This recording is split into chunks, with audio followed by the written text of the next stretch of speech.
Mes parents peut-être sont musulmans, mais moi je ne me sens pas musulman. Donc vous êtes un laïc? Je suis un laïc et je crois que la laïcité, elle s'explique.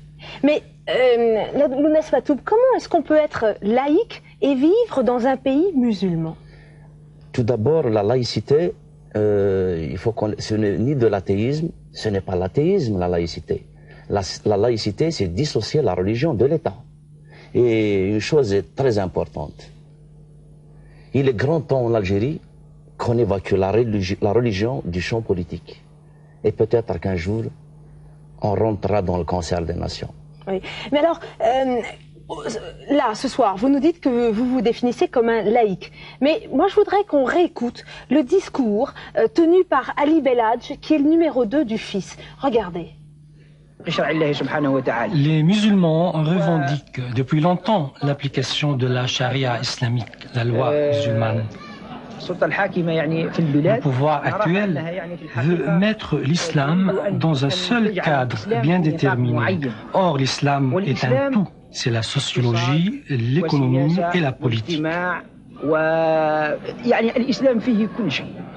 Alors, Lounès Matoub, est-ce que vous êtes pour l'application de la charia? Jamais.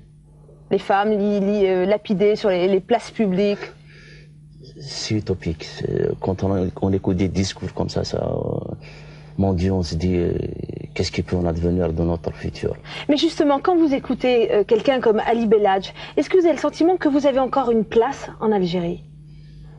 Heureusement que j'ai une place en Algérie. Et il y demeure encore. La preuve est là que c'est les miens qui m'ont soutiré des griffes de la mort. Donc je ne peux pas capituler. Oui. Donc vous avez le sentiment d'être un peu un hors-la-loi face aujourd'hui, face au FIS, face à... Non, non, je ne suis pas un hors-la-loi.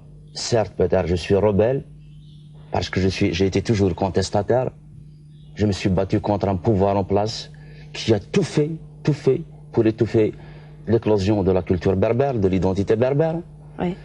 Et parce que le mouvement culturel berbère, il a été de tout temps, comme j'ai toujours souligné, l'initiateur de toutes les luttes démocratiques en Algérie. À l'époque même où l'intégrisme, ces gens-là qu'on vient de voir à la télévision, oui, poussés à l'ombre des institutions de l'État, que sont la justice, surtout la télévision. À chaque fois qu'il y a une conférence islamique, c'est en Algérie, avec la bénédiction, bien sûr, de Chedri Ben Jdid. Oui. C'est l'État algérien qui a encouragé la montée de l'intégrisme en Algérie pour contrer l'avancée culturelle berbère. Oui. Lounès Matoub, on y viendra un tout petit peu plus loin dans l'interview. Moi, je voudrais savoir pourquoi est-ce que vous n'avez pas dédié ce livre, Rebelle, que vous avez écrit, pourquoi est-ce que vous ne l'avez pas dédié à l'idole du rail en Algérie? Je veux parler de Cheb Asni, qui lui aussi, à sa manière, en chantant le rail, était un rebelle. Je pouvais aussi le dédier aussi à Tarjaout, Saïd Moqbel. Oui, mais ça a été quand même le premier chanteur assassiné. Oui, je compatis à la douleur des siens. Ça m'a fait terriblement mal d'avoir appris sa mort, mais je pense que mon bouquin, c'est plus profond que ça. Oui, mais enfin, la mort, c'est profond aussi. La mort, on est là, aujourd'hui, on ignore qu'est-ce qui va en advenir de nous demain. Oui. De la même façon que Cheb Asni représentait un espoir pour la jeunesse algérienne, vous auriez pu quand même évoquer sa mémoire dans ce livre. Pardon d'insister. Écoutez, mademoiselle, ce livre, je l'ai dédié à tous les martyrs de la démocratie, à tous les démocrates algériens, à tous les militants de la cause berbère. Je pense que j'ai englobé en général tous les Algériens qui veulent vivre une ère démocratique. Oui, parce que lui, en fait, il représentait un espoir pour la jeunesse algérienne, de la même façon que vous êtes un espoir pour la Kabylie. Écoutez, moi je ne suis pas un hypocrite. Je n'ai jamais écouté Cheb Asni. D'abord, je n'ai pas accès à la langue arabe. Je suis désolé, je ne vais pas faire des choses comme ça pour plaire. Certes, mais c'est parce que vous êtes représentant du mouvement culturel berbère que, oui, en fait, vous ne parlez pas de Cheb Asni, qui lui n'était pas kabyle. Non, qu'on s'explique bien. Oui. C'est pas en luttant dans le mouvement culturel berbère pour la revendication de la culture berbère qu'on est contre des arabophones. Non, on voudrait vivre en harmonie en Algérie avec nos différences, nos diversités. Il y a l'arabe algérien, il y a la langue française aussi qui est un butin de guerre. Je voudrais aussi que Tamazight soit langue nationale et officielle. Oui, mais parce que... Alors, attendez, ça on y reviendra. Mais Lounès Matoub, parce que si je vous ai posé cette question sur Cheb Asni, c'est tout simplement parce que lui, il a été assassiné pendant que vous vous étiez séquestré par le GIA. Lui, le 29 septembre, et vous avez été enlevé par le GIA le 25 septembre, 4 jours avant. Écoutez, donc vous pouviez en parler dans ce livre. Bien sûr, bien sûr. Écoutez, 3 jours après mon enlèvement, Chabasni, le pauvre, a été assassiné. C'était pour créer une diversion. Oui. Parce que la Kabylie s'est soulevée comme un seul homme. Elle a scandé haut et fort, Matoub ou le fusil.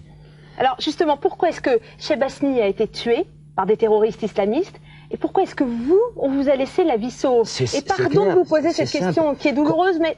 Quand on retourne aux élections de 1991, c'est bien le fils qui l'avait emporté en Oranie. Oui. Aujourd'hui, la seule région qui reste inaccessible à l'intégrisme parce que le mouvement culturel berbère est implanté fortement, c'est la Kabylie. Et c'est la seule région qui reste, c'est le seul bastion qui reste à l'intégrisme en Algérie. Et je voudrais que toutes les autres régions d'Algérie copient sur la Kabylie. Parce qu'il y a des régions où ces gens-là, où ces assassins vivent en complète autarcie. Alors qu'est-ce que ça veut dire? Ça veut dire que si vous avez été libéré par ce groupe islamique armé, c'est parce que la Kabylie s'est mobilisée. En cette soirée du 10 octobre 1994, la peur avait changé de camp. Les intégristes avaient peur. Lounès Matoum, est-ce qu'aujourd'hui un espoir de paix n'est pas né avec la conférence de Rome qui a eu lieu il y a quelques jours et qui a rassemblé les principaux partis d'opposition, le FIS, le FLN et le FFS? Ces 3 partis ont rassemblé 80% des votes aux dernières élections législatives de 91. Écoutez, la réalité, elle est tout autre. Entre ce qui se passe au pays, ce qui se passe à l'étranger, c'est tout à fait différent. Oui, mais pour la première fois, le fils acceptait quand même de dialoguer. Donc, est-ce que c'est pas un tout petit pas vers la paix? Écoutez, ces gens-là sont déterminés. D'ailleurs, avant que le GIA ou l'AIS lance cette... Regardez, on voit d'ailleurs ces images. Donc, Aït Ahmed, c'est dramatique. Écoutez, j'ai envie de rire. Pourquoi vous avez envie de rire? Écoutez, j'ai envie de rire parce que j'ai envie de rire. Même si c'est dramatique, ça me donne envie de rire. Voilà, les deux compères. Aït Ahmed. Oui, ça me rappelle 85, disons déjà, à Londres. Ces 2 hommes, leaders historiques de la Révolution, il y a quelques 30 ans, construisaient l'État algérien. Aujourd'hui, il s'agit de le reconstruire en tenant compte des derniers nés de la classe politique, les islamistes. Pour la première fois, dans une ambiance plutôt détendue, toute l'opposition algérienne s'est réunie à Rome autour d'une idée force, celle du dialogue. Le pouvoir a refusé de participer à cette rencontre, mais par voie de presse, il a dit tout le bien qu'il en pensait, traitant les participants de charognards et la communauté proche du Vatican qui l'organisait de catholiques naïfs. Lounès Matoum, vous refusez de voir ces images? Vous refusez de dialoguer avec le fils? Écoutez, c'est pas à moi de dialoguer. Tout d'abord, je ne suis pas un homme politique. J'aurais aimé être chez moi, en Kabylie, chanter, me produire comme je vais me produire bientôt au Zénith. Et ce jour-là, les gens qui viendront au Zénith, verront la véritable face de ce bonhomme. Je ne suis pas un homme politique. Oui. Certes, je suis appelé, je ne peux pas voir mon pays sombre comme ça. Mais ce n'est pas à moi d'élucider. Je ne suis pas le génie de la lampe d'Aladin. Oui. Ce qui s'est passé à Rome, en quelque sorte, c'est le triomphe du Fils. C'est la République islamique rejetée par l'Algérie qui ne revient pas à Rome. Mais vous dites qu'il ne faut pas donc dialoguer avec le Fils? Mais avec qui faut-il dialoguer? Et comment la paix peut s'amorcer en Algérie? Le GIA m'a séquestré pendant 16 nuits. Et je ne veux pas être aussi avec un pouvoir qui m'a envoyé 5 balles dans la peau. Mon espoir, je l'ai investi dans le combat de Djaout, de Boussebsi, de Saïd Maqbel, de Saïd Sadi, de Khalid Msaoudi et de beaucoup d'autres.